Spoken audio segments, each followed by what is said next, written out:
Mark and I were on the drive home from Mount Vernon. Was it Monday night? Tuesday? Yeah, Monday night. And it was late because it's a long drive to Mount Vernon in Knox County. And we had stopped for tacos. I got to eat mine. Mark then take a turn at eating his while I was driving. And I started getting real tired coming down 71 from Columbus. And about half an hour from home, there was a truck rest area right off the road. Yeah. And when we pulled in, there was probably 50 truck drivers who were spending their night there, but they weren't, like some areas of the country, they weren't lined up along the interstate where it'd be really loud. They had a place to pull off. Yeah. And then we had a place to pull off so we could switch drivers without taking 20 minutes. Yeah. Yeah. So I think you're right. Yeah, it seems like a small thing, but Yeah. you know, there's a lot of those that we all benefit Yeah. from. So thank you for starting that way. My name's Bryan Hambley. The reason I wanted to start that way is three key things. One is if there's an argument that has really poisoned our democracy the last several decades, it's an argument that government can do nothing good and that all it has to do is get out of the way and let private companies and rich billionaires take care of everything. You know, but there is a weakness to that argument. You know, and the weakness you all highlighted. The weakness is that it relies on fake news. It relies on an alternative reality in our communities, in our state. And there's a strength to the argument that government can do good things. And the strength is that we don't need to invent anything. We just need to ask people about their communities, their lives, their parks, their schools. The second reason I wanted to start that way is I always have a lot of fun hearing people's. Because if what we need in a democracy is people with shared values but different priorities to come together so that we can govern ourselves. You know, a room full of people having different ideas, things that we're proud about that government does, that don't really counter each other, you know, nobody's going head to head. That's a pretty good place to start on how we rebuild a democracy that works for everybody. And the third reason I wanted to start like this is I don't know about everybody here, but the last 10 years of our politics, you know, I feel like it's like whack-a-mole. Yeah. You know, you wake up and you find yourself thinking about some issue you never imagined thinking about. You know, would we invade the country of Greenland? I'm serious. And if the next 2 years is going to be a great debate in American politics, you know, we have to stop that whack-a-mole feel. You know, we have to describe what are we for, not just what we're against. And paint a picture, not what are we for in Washington, what are we for in our communities, in our schools, in our hospitals, in our clinics? What are we for in our parks? And we need to put that message out there so that every American citizen gets a chance to vote on it, yay or nay. So thank you for starting that way. As I said, my name is Bryan Hambley. I'm a leukemia doctor at the University of Cincinnati, and I'm running for Secretary of State because I think our elections ought to be honest and fair, and I don't think this is a minority opinion in the state of Ohio. I do understand it's not the most common career path for a leukemia doctor. So I'll take 7 or 8 minutes to describe why my wife Jan and I decided to do this. And then I'd love to get people's comments and questions. That's really the most fun part for us. Jan and I have had a recurring conversation that many of you may have had with your loved ones the last 10 years. And it goes something like this. What comes next? Right? What comes next in American democracy? And what can all of us do to make that the best possible thing? You know, how can we bring more communities up? How can we let fewer people down? I'm reminded in my day job that everybody cares about the health of themselves and their communities. 2 years ago, I had a patient, young single woman, from far southern Ohio, goes to her local hospital with a nosebleed, just to be told she had leukemia, and she had to come to Cincinnati, 2 hours, by ambulance, sirens blaring. First time in her life she had ever been to Cincinnati. And when I walked into her room on the 8th floor leukemia ward at UC, this woman was scared to death. But she wasn't just scared of the leukemia.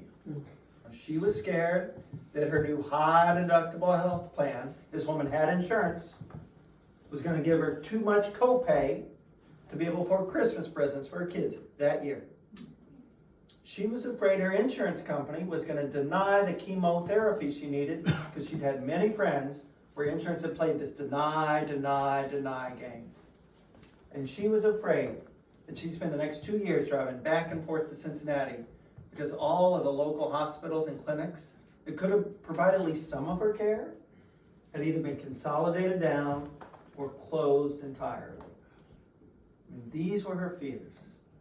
The day she's diagnosed with leukemia. And I thought to myself, this woman's not describing Democratic fears or Republican fears. No, she's describing human fears. When I think of what of our state reps and senators and our gerrymandered congressional representatives, what have they done over the last decade to build a more secure future for that woman and the many people like her in Ohio? It's nothing. And a couple months ago, with all the Medicaid cuts, it was worse than nothing. They hurt. Now, some of you might be wondering, well, what in the world's all that got to do with Secretary of State? And I'll start by saying what the Secretary of State's supposed to do by the Ohio Constitution. 3 main jobs. 1, Secretary of State's supposed to write honest ballot language when you go to vote on a constitutional amendment. Number 2, Secretary of State's supposed to draw fair districts when you go to vote for your congressperson, your state rep. And number 3, the Secretary of State's supposed to make it easy and fair for every Ohio citizen to vote. That's the job. Anybody signed the anti-gerrymandering petition in 2024?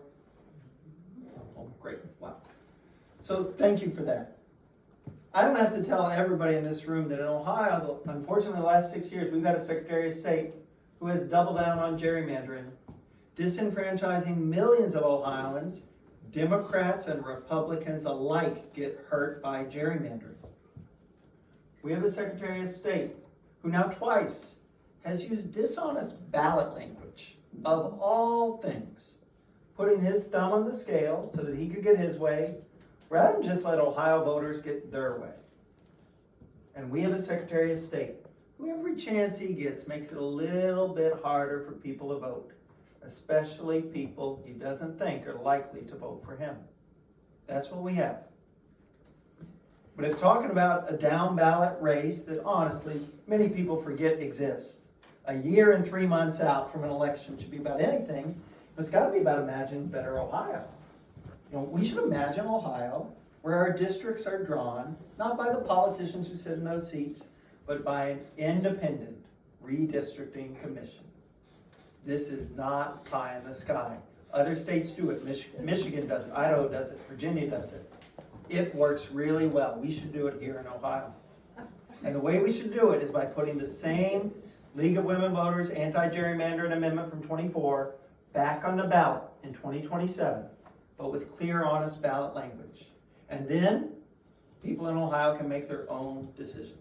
Could you explain what was not clear about it? Does anybody remember when they turned over the ballot and seeing 3/4 of a page of a ballot that was legalese, gobbledygook? I've worked at an election site, and it was crazy. We had it posted on the wall, and I was showing people this, and they were like, I don't have time, I'm just going to vote for it, something. But yeah, we couldn't explain it in a easy way. It wasn't our job to do that, but Yeah. it was a piece to read. Across the state, people had that experience, Glenn. We were in Hawking County, and one of the Board of Election workers told us about an elderly woman in her late 80s, comes in to vote, using one of these rollators, comes in, takes her ballot, goes to the booth, closes curtain. She's in there a really long time, 20, 25 minutes. And then she pulls the curtain back, and she hobbles her rollator back over to the check-in booth. And this Board of Elections worker knew exactly what she was going to ask. And she just pointed at the back ballot thing. And she said, can somebody explain this to me? I do not know if that one was going to vote for or against the amendment. but she was cheated of the chance to make her opinion known, and that's what was wrong about it. Amen. I believe we have to imagine Ohio where it's easy and fair for every Ohio citizen to vote. So when people ask me, why does a leukemia doctor want to be Secretary of State? I say issue number one in Ohio is a broken and gerrymandered democracy that cuts every citizen off at the knees before they ever get a chance to affect their politicians, whether it's on health care, education, or any other policy they care about. I believe government has to be where we do together what none of us can do alone. Build great schools, safe roads, and a healthcare system that I believe ought to be universal, simple, and affordable. Now, I grew up on a small farm in southern Indiana. First political thing I ever saw was when our school was on the list to get closed and consolidated. It's a town of 800 people, but they knew if the school closed, the town would die 5 or 10 years later. 600 people from that town went to the state capitol to protest. Democrats, Republicans, everybody. What I remember growing up is that everybody supported that public school I grew up in, and every kid knew that all the adults in their community supported it. I think we've lost that in Ohio, and I think we need to get that kind of politics back. I know that none of this is going to be easy running statewide as a Democrat in Ohio. I've been a part of teams that have done some hard things before. When I went to the University of Cincinnati as a leukemia doctor in 2020, the University of Cincinnati was the worst leukemia program in the entire nation for survival. And a Chicago consulting firm had recommended shutting the program down. And we knew some of our patients would be okay getting to Chicago or Columbus for their care, but that we'd be leaving a lot of people in Southern Ohio behind. So we didn't close it. We gathered a team of nurses, nurse practitioners, social workers, dedicated to building a great leukemia program in Cincinnati. 5 years on, we have gone from the very worst program in the nation to today, one of the best programs in the country for leukemia patient survival. Last fall, right before I announced this, a journalist at in Cincinnati gave me a lot of credit for this turnaround, which I appreciated 2 weeks before launching the statewide political bid. But as any of you have been on teams know, it wasn't just me. It was those nurses who didn't leave in 2020 when it was no fun to work at the University of Cincinnati. And it was no fun in 2020. It was the pharmacist who never let an insurance company denying chemotherapy stand between a patient and the right care for their cancer. So when I think of what lessons can I take from this medical experience into politics, there are 3 that come to mind. One, in any long shot, and a Democrat winning statewide in Ohio is a bit of a long shot, you got to have a team. It's not a single person. Number 2, in any uphill battle, you have to have long-term values so you know what you're fighting for when it gets really hard. Those things that you're proud of that you started with. And number 3, in any effort like this, you have to have passion and work ethic, and there is no replacing work ethic. That's why we announced in January. That's why today is our 144th event. Any Democrat in Ohio who wants to win a statewide race better be in early, and they better be traveling aggressively from the start. Jana, my wife, she's post-call. She's a trauma surgeon at UC. She's sleeping when Mark and I left the house. We've got a 6 and an 8-year-old. Now, we want them to have a democracy where they can use their moral imaginations to solve whatever the great problems of their time are. So with that, I'm going to stop talking at you. I would love any questions or comments. Thank you for hosting this. Thank you all for coming. It's wonderful. Thank you.